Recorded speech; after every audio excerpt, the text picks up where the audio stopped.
তৃতীয় পৰ্যায়েৰ লোকসভা নিৰ্বাচনত ধুবুৰী লোকসভা সমষ্টিৰ কংগ্ৰেছৰ মনোনীত প্ৰাৰ্থী ৰকিবুল হুছেইনে আজি মনোনয়ন পত্ৰ দাখিল কৰিব।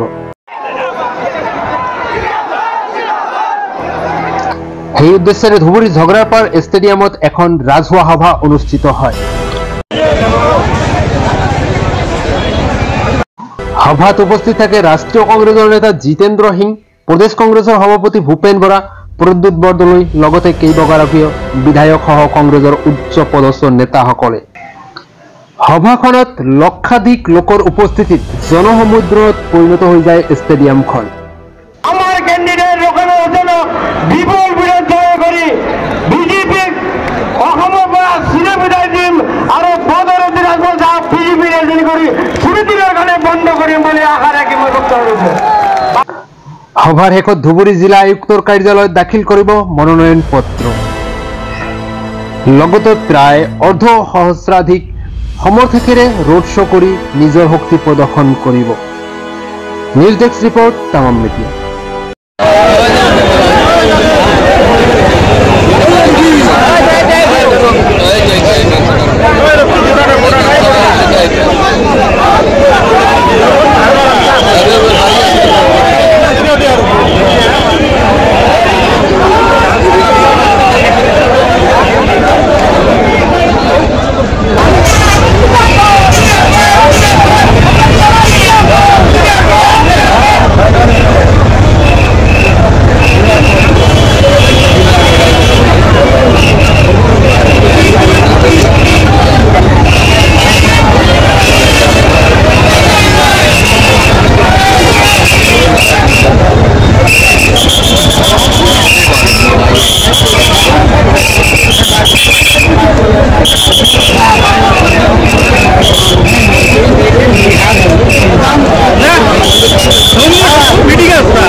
हम लोग तो बीजेपी को नहीं चाहते हैं, बीजेपी को तो हम लोग नहीं चाहते हैं ना, तो उसके लिए बीजेपी का बी टीम का आयोजित करो अपन